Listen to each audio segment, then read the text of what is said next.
안녕하세요. 가진 거 쥐뿔 없이 지 가족밖에 모르는 남편과 갈라선 30대 여성입니다. 남편과 저는 봉사활동을 하며 만난 사이입니다. 저는 남편의 성실하고 책임감 있는 모습에 호감을 느꼈고 남편은 제 상냥하고 다정한 모습에 반했다고 하더군요. 저희는 봉사활동을 마치고 맥주 한 잔을 한다던가 봉사활동을 핑계로 따로 만나서 밥을 먹고 차를 마시는 식으로 사적인 만남을 몇 번 가졌는데 그만 이 사실이 눈치 빠른 누군가로 인해 봉사활동 모임 내에서 소문이 났어요. 그렇게 저희는 얼떨결에 공식적인 커플이 되었지요. 그렇게 남편과는 총 2년의 연애를 했는데 연애하는 동안 소위 서로 눈에서 눈물 나게 하는 일 없이 큰 사건 사고 없이 잘 만났습니다. 남편이나 저나 나이도 적지 않았기 때문에 결혼 이야기가 나오는 건 어찌 보면 당연한 일이었어요. 특히 저는 35 전에는 꼭 아이를 갖고 싶었기 때문에 조금씩 조바심이 들더라고요. 그리고 얼마 지나지 않았을 무렵 남편이 이런 제 마음을 눈치챘던 건지는 모르겠지만 돌아오는 주말에 저희 부모님께 인사드리러 가고 싶다는 말과 함께 프로포즈를 해왔습니다. 저희 집에 인사를 드리러 갔을 땐 전반적으로 화기애애한 분위기였습니다. 친정아버지께서 남편에게 질문 공세를 퍼부으셨을 때를 제외하면 말이지요. 친정아버지께서는 남편에게 정확히 직장에서 무슨 일을 하는지, 연봉은 어떻게 되는지, 회사를 관두면 앞으로 계획은 무엇인지, 그리고 결혼을 하게 되면 집 문제는 어떻게 할 것인지, 와 같은 질문들을 옆에서 듣고 있는 제가 민망할 정도로 직설적으로 그리고 단도직입적으로 물어보셨습니다. 그리고 그런 아버지의 질문에 남편은 약간 긴장한 것 같긴 했지만 마치 기다렸다는 듯이 막힘없이 대답을 했고요. 특히 집 문제의 경우 시부모님께서 남편 앞으로 아파트를 해주기로 하셨다며 자신만만한 모습을 보였는데 저도 처음 듣는 이야기라서 정말 깜짝 놀랐답니다. 제가 정말이냐고 몇 번 더 물었는데 남편은 속고만 살았냐며 시부모님께 결혼할 여자가 있다고 하니 아파트를 사준다 하셨다며 걱정하지 말라더군요. 친정부모님은 이런 남편이 마음에 드신 눈치였고 그렇게 저와 남편의 결혼을 허락하셨습니다. 집을 계약하고 나면 그에 걸맞는 혼수와 예단을 해서 보내시겠다 하셨고요. 그리고 얼마 후 이번엔 제가 시댁에 인사를 드리러 가게 되었습니다. 남편 말에 의하면 시부모님은 얼마 전까지 사업을 하시다 은퇴를 하셨고 노후 준비는 다 되어 있으시다 했어요. 지금 살고 계신 집도 시부모님 명의로 되어 있기 때문에 자식들에게 손 벌리실 분들은 아니니까 걱정하지 않아도 된다고요. 시댁에 도착하니 어머님께서 제 이야기를 많이 들으셨다며 어서 오라고 반갑게 맞아주셨습니다. 어머님께선 당신이 음식 솜씨가 좋지 못하다며 식사는 시켜 먹자고 하시더군요. 첫 만남부터 며느리감을 부려먹는 집들도 있다던데 그에 비하면 양반이지 싶어서 별로 신경 쓰지 않았습니다.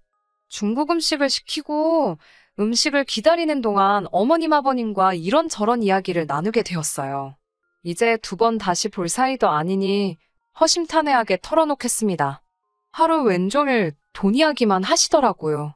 주식이 어떻고 부동산이 어떻고 그러다 자연스럽게 집 이야기가 나왔습니다.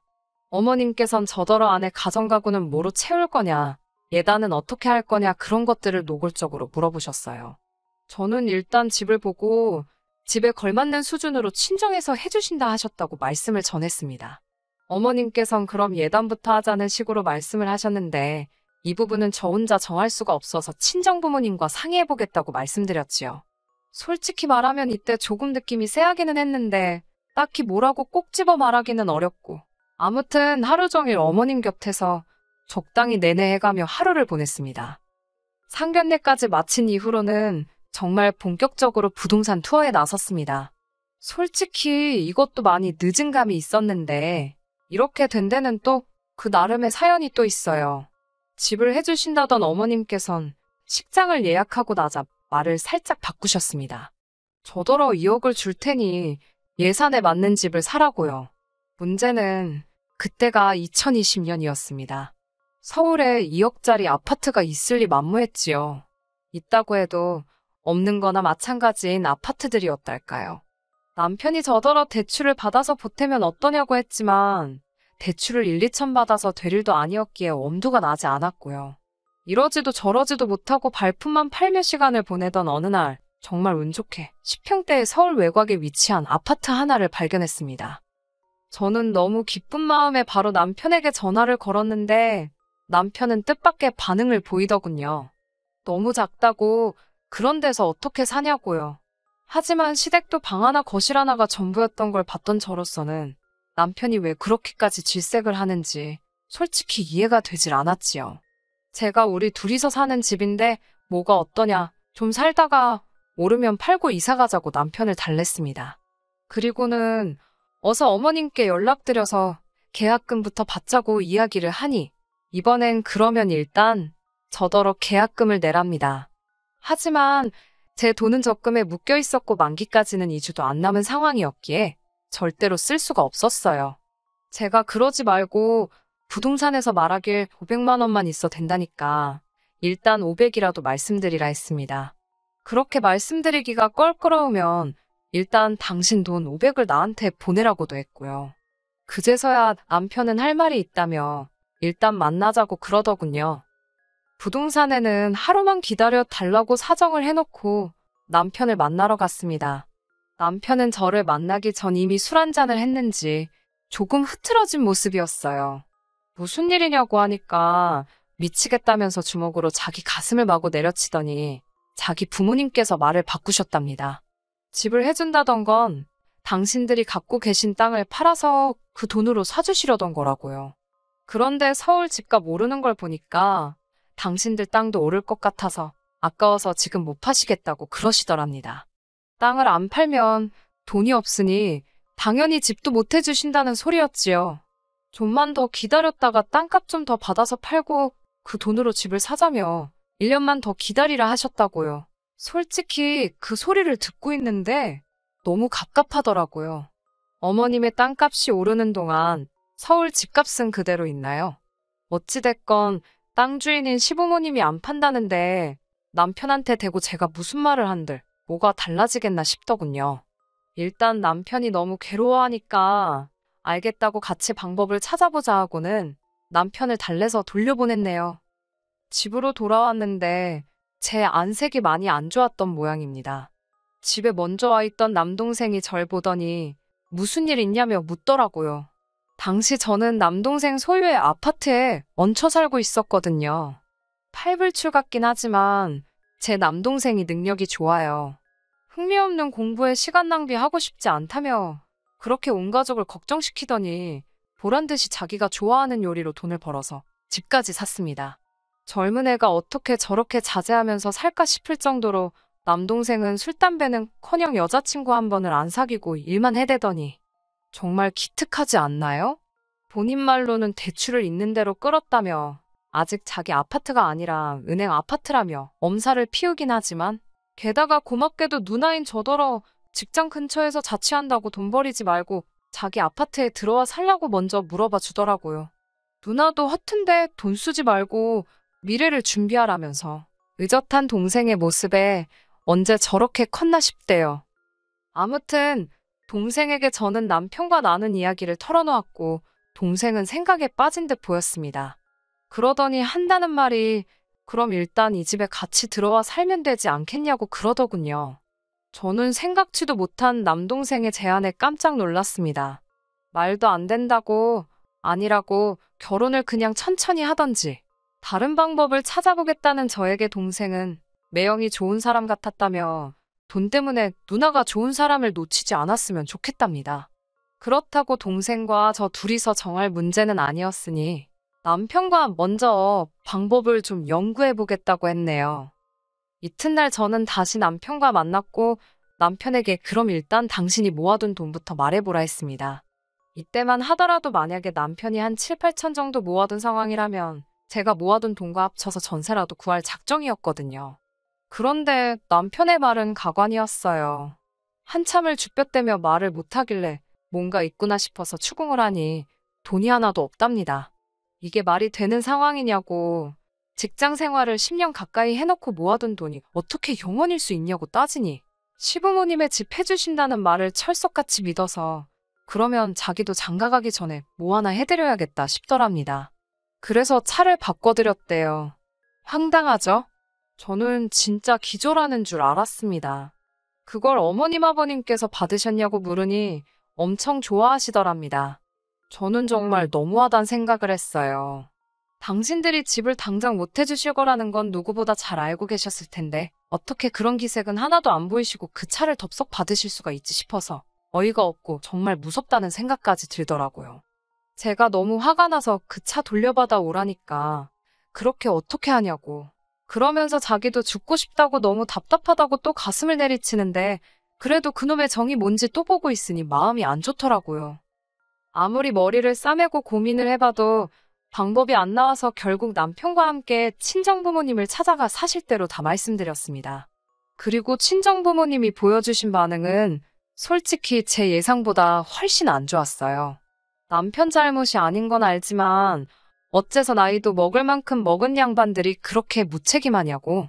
이러다 이 결혼 파토 나면 아들한테 무슨 원망을 들으려고 그러시는지 모르겠다. 우리를 얼마나 만만히 보면 결혼식이 코앞인데 직접도 아니고 아들을 통해서 그 소리를 듣게 하냐며. 솔직히 저희 아버지 말씀이 거칠긴 했지만 틀린 말은 하나 없었어요. 하지만 친정부모님께서도 차마 파혼하라 소리는 못 하시더군요. 그럴 만도 한 게 청첩장도 이미 다 돌렸지. 게다가 저희 친정부모님은 두 분 다 교직에 오래 계셨고 그쪽이 체면 같은 걸 많이 중시하는 분위기거든요. 저도 저대로 사람들한테 차마 파혼했다 소리할 자신이 없었고요. 돌이켜 생각해보면 이혼보다는 파혼이 백배 천배 나은 건데 그때는 이혼은 아예 생각지를 못했으니 결국 친정부모님께서는 동생의 의견대로 하자 했고 대신 혼인신고는 하지 말라셨습니다. 남편은 결혼식 당일날도 저희 부모님 앞에서 고개를 똑바로 들지 못했는데 그만큼 남편이 저자세로 나가서 그나마 저희 부모님도 노여움을 어느 정도는 가라앉히실 수 있었던 것 같아요. 그리고 그때는 시부모님도 어느 정도는 미안한 기색을 보이셨고요. 그런데 어쩌다가 근 1년 만에 그렇게 뻔뻔하고 염치가 없어진 건지 알다가도 모를 일이에요. 제가 너무 잘해주고 저희 부모님도 별 말씀을 안 하니까 호구로 본 건가 싶기도 하고 남동생의 배려로 저희가 큰 안방을 쓰게 되었고 남동생은 작은 방을 쓰게 되었습니다. 제가 아니라고 우리가 작은 방을 써도 된다고 몇 번을 사양했지만 동생은 자기는 어차피 대부분의 시간을 매장에서 보내고 집에서는 잠만 잔다며 괜찮다고 하더군요. 동생의 배려는 이뿐만이 아니었습니다. 쉬는 날 TV 보는 게 유일한 낙인 아이인데 저희가 불편할까봐 그런 건지 어쩌다 쉬는 날에도 밖에 나가거나 있어도 방 안에서 도통 나오지를 않더라고요. 사소하지만 정말 많은 부분에서 동생이 신경 써주고 있다는 걸 누나인 저는 느낄 수 있었어요. 저는 솔직히 제가 남동생에게 고마운 만큼 남편도 어느 정도는 고마움을 느끼고 있을 거라고 믿었습니다. 그런데 얼마 전 정말 말 같지도 않은 소리를 하더라고요. 얼마나 어처구니가 없는 소리를 했는지 그게 결국 저희가 헤어지게 된 결정적인 이유가 되었을 정도입니다. 저에게 남동생이 있듯 남편에게도 여동생이 있습니다. 차이가 있다면 남편과 신우의 나이 차이겠지요. 늦둥이로 태어난 신우는 지난해 대학에 진학했습니다. 목표는 다른 수험생들과 마찬가지로 서울 안에 있는 대학에 가는 거였다는데 결과가 좋지 않아서 시댁 근처에 있는 대학에 갔어요. 그리고 그런 신우가 서울에 올라왔다고 연락을 해왔습니다. 무슨 일로 왔냐고 물으니 지방에서 대학교 다니는 거 재미도 없고 이참에 서울에서 공무원 시험 준비나 해볼까 생각 중이라고요.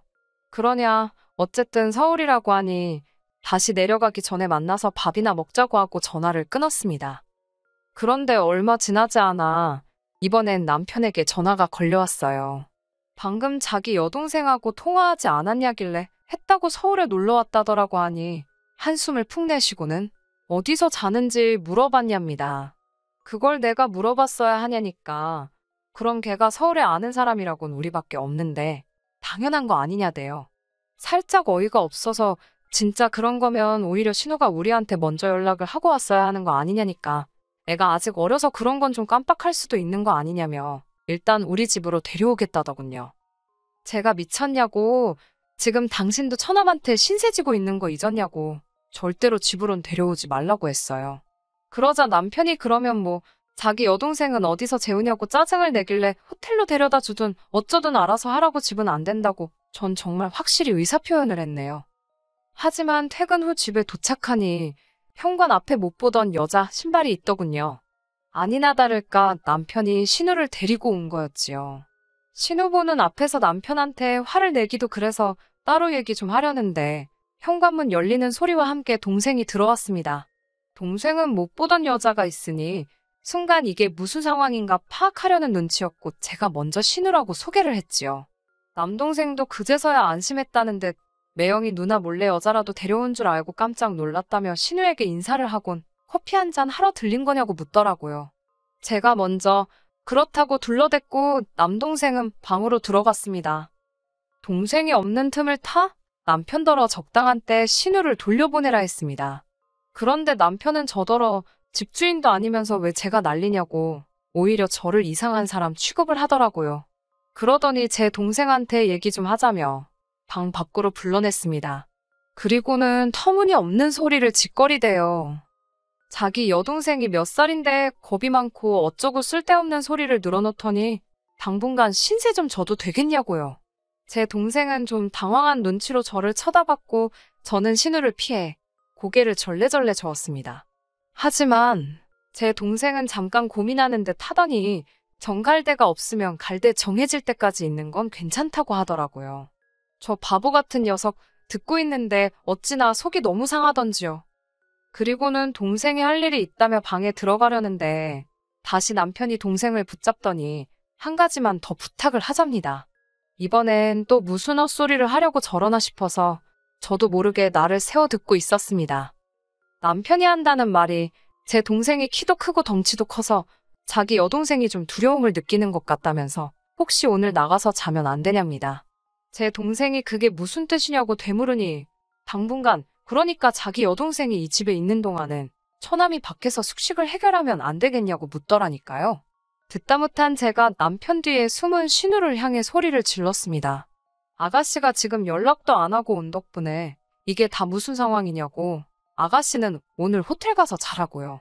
그리고 남편한테도 내 동생 괴롭히지 말고 그렇게 아가씨 걱정이 되면 같이 나가라고. 같이 옆에서 자장가 불러주고 재워주든지 하라고. 여기 내 동생 집이고 우리 엄연히 빌부터 살고 있는 건데 당신이 뭔데 내 동생더러 나가라 말하냐고 아주 따발총처럼 쏴댔네요. 그러자 신우가 저더러 너무한답니다. 자기가 제 여동생이었어도 그랬겠냐고 그러길래 제 여동생이면 안 그랬겠죠. 라고 받아쳐버렸어요. 그리고는 남편한테 네 동생은 네가 챙기라고 내 동생은 내가 챙긴다고 악을 썼네요. 그러자 남동생이 누나 그만하라면서 매영 진짜 갈 곳이 없어서 그런 거면 거실에서라도 재우고 그게 아니면 억지 그만 쓰시면 좋겠다고 점잖게 말하더라고요. 그러면서 딱 덧붙이기를 매영 여기 계시게 하는 것도 다 저희 누나의 남편이라서 가능한 거라고 그걸 잊지 마시라고 한마디 더 하대요.